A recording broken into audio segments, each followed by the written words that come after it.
ابراهيم دياز زعما يعني ملي قال لك غيجي زعما يعني هادي راه كتحسب عليه فهمتي يعني واش يعني شرف ديال البلاد فهمتي يعني المهم كما كنقولوا محب البلاد ديالو فهمتي ماشي بحال شي واحد اخرين. المهم هو المستوى ديالو ما نحكموش عليه بالفريق الوطني. الفريق الوطني صعيب باش تلعب فيه فهمتي.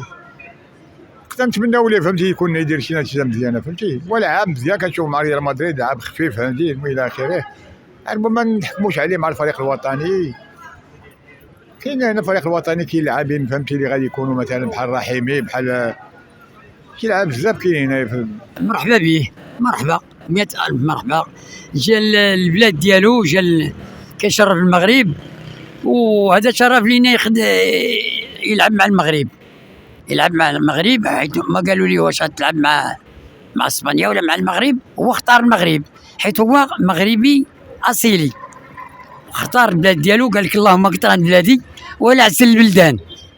اللهم غادي يلعب مع المغرب ولا يلعب ماشي في منتخب اخر.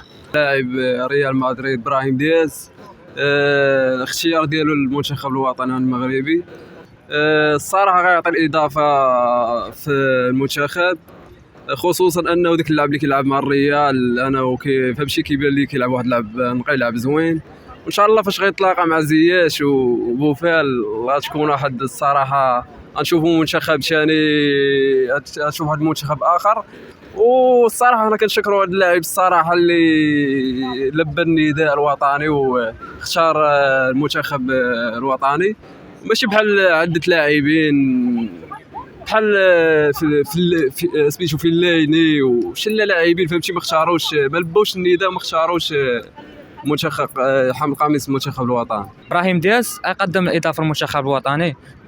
نتمنى ان شاء الله كل لاعب ديالو ديال ريال مدريد يديروا مع المنتخب الوطني ويقدم لنا اضافه ان شاء الله. هو قرار صائب فهمتي، يتبع البلاد الاجداد ديالو فهمتي، ما يمشيش يتبع المنتخب الاسباني. اللي دار اللعب ديال ريال مدريد غادي يعطي واحد الاضافه كبيره للمغربي ان شاء الله غادي يعطيها.